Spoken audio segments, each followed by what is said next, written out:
Taste the Daily. Mega TV நேயர்களுக்கு வணக்கம். பெண்கள்.com நிகழ்ச்சியில் சுபகிரகம் பகுதியில் அனைவரையும் சந்திக்கிறதுல மிகவும் மகிழ்ச்சி.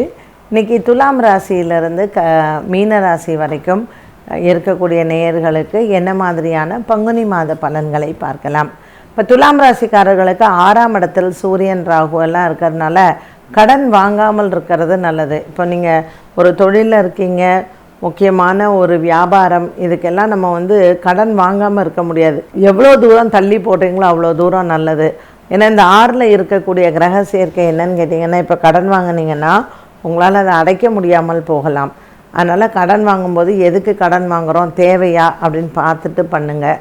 ஏன்னா 12ல் உங்களுக்கு கேது இருக்கிறதுனால இந்த கடன் பிரச்சனையெல்லாம் தூக்கம் இல்லாமல் போயிடும். ரெண்டாவது பார்த்திங்கன்னா துலாம் ராசிக்காரர்களுக்கு ஹெல்த் வைஸ் கொஞ்சம் நிறையாவே பிரச்சனைகளை கொடுக்கும். ரொம்ப டாக்டர்கிட்ட போகிறது, குடல் வழி பிரச்சனை, நம்ம இன்டைஜஷன், அசிடிட்டி, இந்த மாதிரியான ப்ராப்ளம்ஸ்லாம் வரும். ஸோ நேரத்திற்கு சாப்பாடு, நேரத்திற்கு தூக்கம் அப்படிங்கிறது ரொம்ப ரொம்ப அவசியம் துலாம் ராசி நேயர்களுக்கு.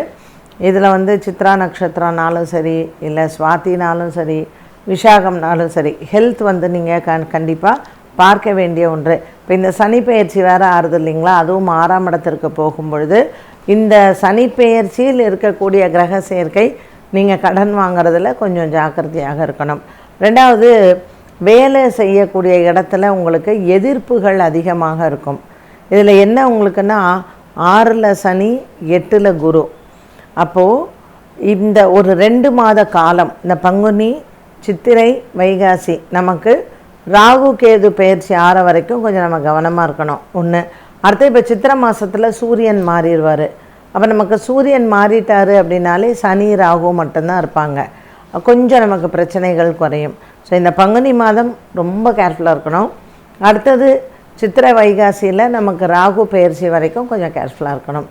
உடல் ஆரோக்கியத்தில், ஏன்னா நிறைய பேருக்கு திடீர்னு சர்ஜரி வரலாம், வயிற்றில் திடீர்னு வலி, அப்பெண்டிக்ஸு, அதனால் நமக்கு அறுவை சிகிச்சை, அந்த மாதிரி ஏதாவது விஷயங்கள் நம்ம எச்சரிக்கையாக இருக்கணும். அடுத்தது இந்த பங்குனி மாதத்தில் என்னென்னு கேட்டிங்கன்னா, வங்கியில் வேலை பார்ப்பவர்கள் என்ன சொல்லுவாங்க, மற்றவங்க யாரோ செய்த தவறுக்கு நாம் தண்டனை அனுபவிக்கக்கூடியது, கையெழுத்தெல்லாம் போடுறது, இப்போ கூட்டு தொழில் பண்ணுறீங்க, இல்லை நம்ம ஏதாவது ஒரு வீட்டுக்கு அக்ரிமெண்ட் போடுறோம், இந்த மாதிரியான விஷயங்கள்லாம் இந்த மாதம் விட்டுடலாம். சூரியன் மாறட்டும், அதுக்கப்புறம் பார்த்துக்கோங்க. ஸோ இந்த பங்குனி மாதம் துலாம் ராசிக்காரர்களுக்கு எப்படின்னு கேட்டிங்கன்னா, ஏதாவது ஒரு விஷயம் நீங்கள் நல்லது செய்ய போனால் கூட அது தப்பாக போயிடும். ஸோ அதனால் கேர்ஃபுல்லாக இருக்கிறது நல்லது. இதற்கு பரிகாரம் நவகிரக வழிபாடு தான். விநாயகர் வழிபாடு ரொம்ப நல்லது. இந்த அமாவாசை பௌர்ணமியில் அன்னதானம் பண்ணுறது நல்லது. அடுத்தது பார்த்திங்கன்னா விருச்சிக ராசி. ஸோ விருச்சிக ராசிக்காரர்கள் கண்டிப்பாக ஆஞ்சநேயரையும் நரசிம்மரையும் வழிபாடு செய்யணும். எதற்காக அப்படின்னா, 5ஆம் இடத்தில் வரக்கூடிய இந்த கிரக சேர்க்கை விருச்சிக ராசிக்காரர்களுக்கு உங்களுடைய பூர்வ புண்ணிய பலம் அப்படிங்கிறது. ஸோ உங்கள் போன ஜென்மத்துக்கான நீங்கள் நல்லது செஞ்சுருந்தால் உங்களுக்கு நல்ல பலன், கெடுதல் செஞ்சுருந்தால் கெடு பலன். அண்ட் 5ல் இந்த கிரக சேர்க்கை உங்களுடைய குழந்தைகளின் ஆரோக்கியம் கொஞ்சம் கவனமாக நீங்கள் பார்த்துக்கணும். அதே போல் உங்களுக்கு குரு 7ஆம் இடத்துல இருக்கிறதுனால பெருசாக எதுவும் பாதிப்பு இல்லை அப்படின்னா கூட 5ல் பாப கிரகங்கள் சூரியன், ராகு அண்ட் சனி, இந்த 3 பாப கிரகமுமே நமக்கு ஒரு நல்ல ஹெல்த்தியான காம்பினேஷன் இல்லை.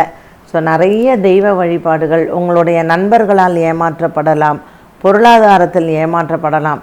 ஸோ ஏமாற்றம் அப்படிங்கிறது விருச்சிக ராசிக்காரர்களுக்கு அதிகமாகவே இருக்கும். கவனமாக இருக்க வேண்டிய ஒரு காலகட்டம். அதுவும் உங்கள் பிள்ளைகளுக்கு மருத்துவ செலவுகள் நிறைய வரும். அதனால் கொஞ்சம் இந்த மாதத்தில் நீங்கள் சேமிப்பு அப்படிங்கிறத ஒன்று கடைப்பிடிக்கணும். அண்ட் இந்த விருச்சிக ராசிக்காரர்கள் ஆஞ்சநேயர், நரசிம்மர் வழிபாடு இதை தொடர்ந்து செஞ்சாலே போதும். தனுசு ராசிக்காரர்கள் 4ஆம் இடத்துல சூரியன், ராகு, சனி, அதோடு சேர்ந்த சுக்கிரன், அப்புறம் அமாவாசைக்கு சந்திரனும் வந்துடுறாரு. ஸோ 5 கிரகங்கள் சேர்ந்து இந்த அமாவாசை சமயத்தில் தனுசு ராசிக்காரர்களுக்கு அதில் இருக்கும். அப்போ நாம் எதில் ஜாக்கிரதையாக இருக்கணும், உங்கள் அக்கா, தங்கச்சி, சொந்த பந்தம் இவங்கள்ட்ட ஏதாவது ஒரு சண்டை, நம்ம சொல்லுவோம், சாப்பிட்டியான்னு கேட்டால் கூட அது தப்பாக தான் படும். அதனால் இந்த பங்குனி மாதம் முழுவதும் நீங்கள் யாரோ அவங்க யாரோன்னு இருக்கிறது நல்லது. சொத்து பிரச்சனை நிறைய வரலாம். ஏற்கனவே உங்களுக்கு வந்து ஏதாவது வழக்குகள்லாம் கோர்ட்டில் இருக்குது அப்படின்னா வாய்தா வாங்கிக்கோங்க. இந்த மாதத்தில் ஏதாவது ஒன்று அவங்கள பார்க்குறத நம்ம தவிர்க்கிறது நல்லது. அக்வைண்டன்சஸ்ன்னு சொல்லுவாங்க, நம்ம கூட இருக்கிறவங்க, இவர்களால் நமக்கு பிரச்சனை வரும்.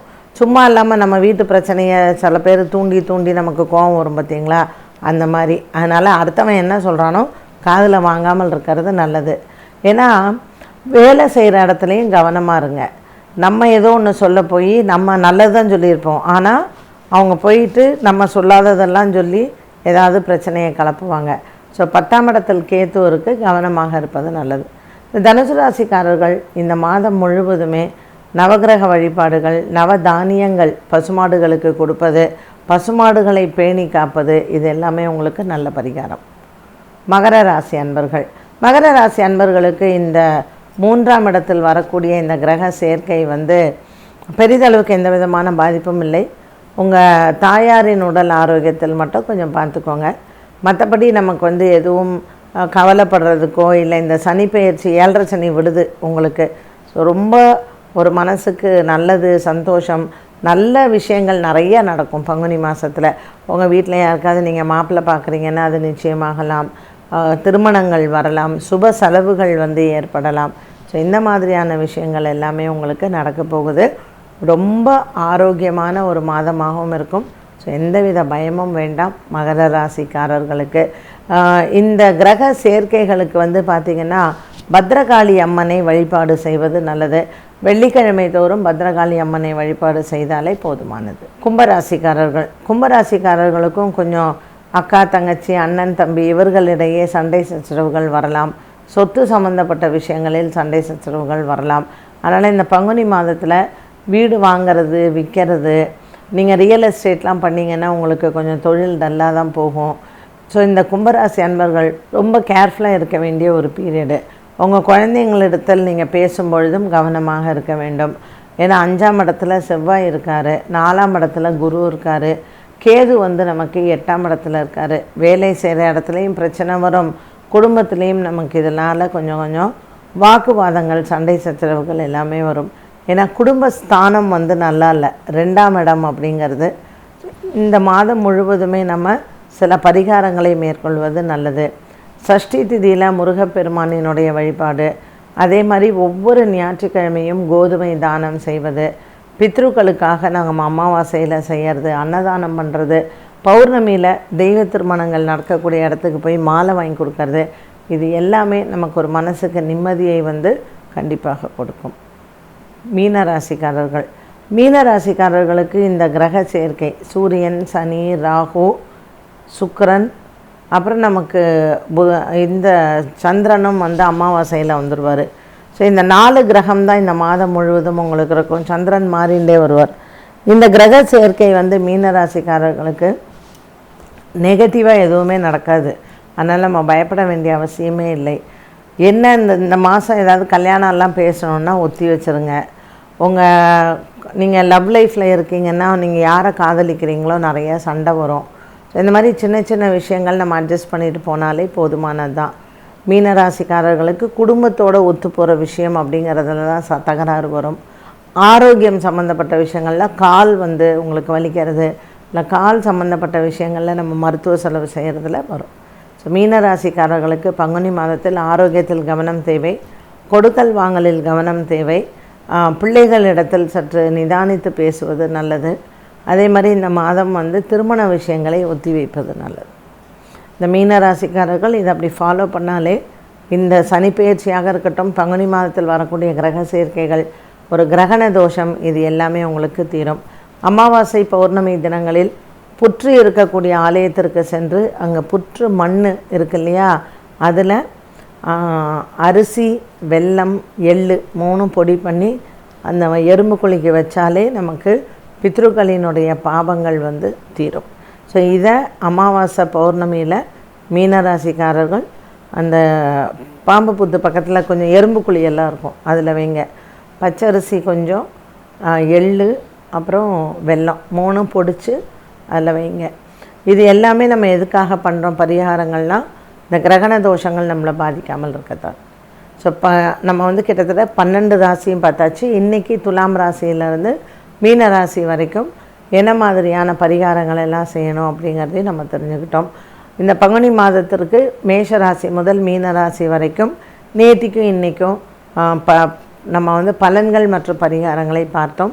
மீண்டும் மற்றொரு பதிவில் சந்திக்கும் வரை நன்றி, வணக்கம்.